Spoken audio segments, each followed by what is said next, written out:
sebagai pewawancara. Saya Nur Aftika sebagai pewawancara.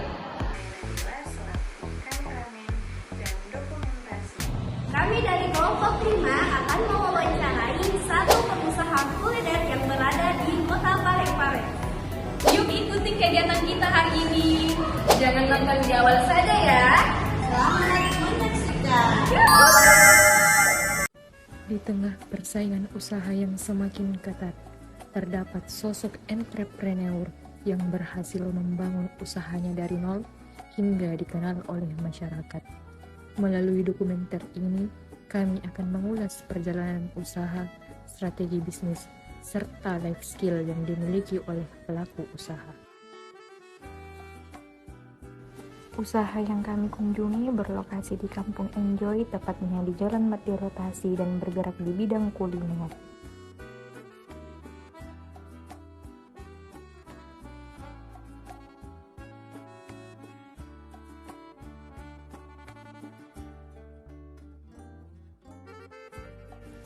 Kreativitas menjadi faktor utama yang membantu usaha tetap berkembang dan diminati oleh masyarakat.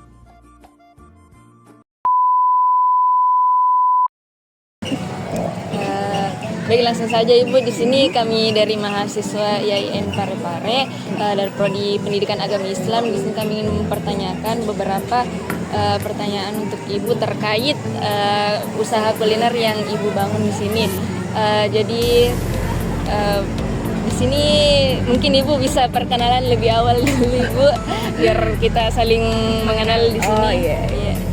Perkenalkan, nama saya Rani Andriani. Saya owner dari kedai Sukmami. Nah, Sukmami ini berdiri mulai dari tahun 2021 hingga sekarang. Cuma tempatnya berpindah-pindah ya. Oh, iya. Kalau boleh tahu Bu, memang bisa ceritakan sedikit lah bagaimana Ibu memulai usaha kuliner ini dari awal hingga sekarang. Oh iya. Usaha ini dimulai dari tahun 2020 sebenarnya, waktu corona kemarin. Nah, kebetulan saya kan kemarin kerja. Oh iya. Tapi mengundurkan diri karena sudah semakin jenuh. Jadi pada saat saya berhenti, buatlah usaha ini. Dan alhamdulillah dari tahun 2020 sampai sekarang masih berjalan, walaupun tempatnya berpindah-pindah, masih bertahan. Seperti itu. Nah, selanjutnya Ibu, apa yang membuat Ibu memilih bidang kuliner? Nah, kenapa memilih bidang kuliner? Karena ini juga sekarang ini yang berkembang memang pesat itu kuliner. Dibandingkan yang lain-lain. Karena kebetulan sebelum kuliner saya pegang usaha lain, ada usaha sepatu, pakaian, dan alhamdulillah yang bisa bertahan kuliner. Iya. Kalau para pelanggan di sini Bu, kebanyakan menu atau produk apa yang paling diminati Bu di sini? Kebetulan saya dimsum sama bakmi, dan alhamdulillah ya itu yang digemari. Apalagi sekarang kan trennya dimsum ya. Iya Bu. Dan alhamdulillah itu Parepare dimsum pertama memang Sukmami. Dan kebanyakan sekarang itu alhamdulillah yang toko-toko sekarang itu langganan saya sebenarnya, bisa dibilang begitu. Jadi kita memotivasi orang untuk bisa berkembang juga kan. Terus Ibu, bagaimana caranya Ibu menjaga kualitas produk agar konsisten setiap hari? Harus dengan produk yang berkualitas, bahan bakunya itu harus yang fresh. Nah, kebetulan kan kalau dimsum saya ini kan sebenarnya khusus untuk diet. Jadi dia non garam, non MSG. Jadi untuk yang diet itu bagus untuk makan dimsum saya karena dia ada proteinnya, ada vitaminnya, terus karbonnya kecil hanya pada kulitnya saja. Dan itu kulitnya juga kita bikin sendiri. Jadi semuanya handmade, tidak ada yang beli.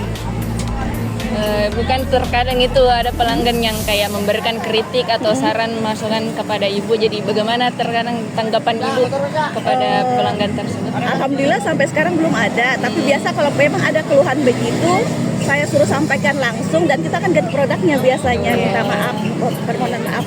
Alhamdulillahnya seperti itu. Ya, jadi langsung kayak menyesuaikan. Iya, harus seperti itu, mendengarkan mereka ya.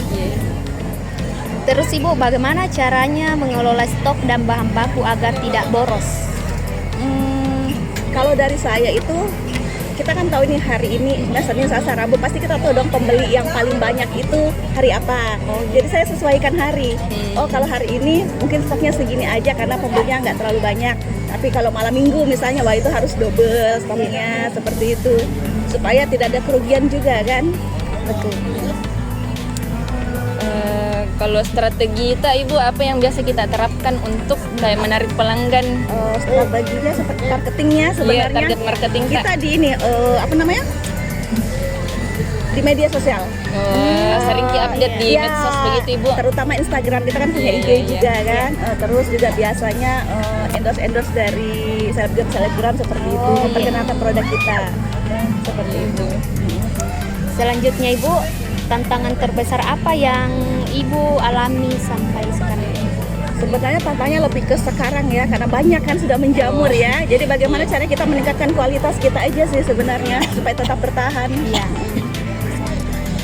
Kalau menghadapi tantangan itu Bu, biasanya kita bagaimana caranya mengatasi Mengatasinya. Iya, Biasanya kalau saya ada namanya Jumat Berkah, biasanya harganya beda seperti itu toh. Atau biasa kalau ada produk baru lagi itu pun kita kasih harga spesial. Seperti itu. Selanjutnya strategi apa yang Ibu lakukan supaya usaha ini tetap berkembang? Kualitas. Iya, Kualitas tetap dijaga, harus konsisten untuk rasanya juga supaya orang tidak lari. Terakhir ini kalau Ibu sempat ada ide baru atau inovasi tak yang pernah Ibu terapkan untuk menarik pelanggan yang baru-baru kali ini? Ini produk mie ayam saya kan sebenarnya tidak ada produk mie ayam. Berarti baru ini Ya, yang buat mie cuma ayam Ibu. kebanyakan kan bakmi hijau sebenarnya yang best seller. Cuma rata-rata pelanggan ada yang cari, ada nggak sih Kak yang mie putih aja? Nah makanya itu tercipta mie ayam. Seperti itu supaya pelanggan merasa senang. Oh ada bakmi juga, ada mie ayamnya juga ternyata. Karena kan nggak semua suka yang begitu. Dia sukanya warna putih seperti itu. Harus berinovasi menciptakan produk baru seperti itu. Nah, pertanyaan terakhir Ibu, apakah ada kolaborasi atau kerjasama dari pihak lain untuk mengembangkan usaha? Selama di sini ya kita bekerja sama dengan Disnaker tadi. Jadi kalau kita misalnya punya, kita mau ngadain acara apa, kita konsultasi dengan mereka, dan mereka yang akan membantu kita. Oh kurangnya apa nih mereka bantu seperti itu. Jadi memang harus kerjasama sama pemerintah kayaknya. Alhamdulillah pemerintah ya dia merangkul kita di sini seperti itu. Jadi kita nyaman juga di sini. Mulai dari fasilitas sebenarnya tempat ya kan. Awalnya kan kemarin nggak seperti ini. Alhamdulillah dibentuk seperti jadi kita nyaman. Seperti itu. Iya, seperti Mungkin cukup itu Ji pertanyaan dari kami Bu. Cukup bermanfaat. Semoga bisa juga buka usaha kayak Ibu. Tapi sekarang anak muda sekarang begitu loh, Iya, pintar kebanyakan. semuanya. Beda sama kita yang dulu tuh agak susah bergerak, sekarang tuh gampang. Apalagi ada media sosial, walaupun jualan dari rumah kan. Kebanyakan gadget sekarang menjual online begitu Ibu. Karena rata-rata kalau kita CFN itu kan banyak loh di sebelah tuh ya anak muda semua, anak kuliah kan. Iya. Jadi coba-coba ikut CFN begitu. Kayak saya jual chicken wings kayak apa yang gampang-gampang nggak terlalu susah kan. Jangan menyerah ya kan, namanya kan memang nggak selalu banyak, pasti ada turun naiknya. Pokoknya konsisten saja. Mungkin cuma itu dia pertanyaan dari kami untuk hari ini Bu. Terima kasih banyak sudah sama-sama. memberikan saran dan kepada kami.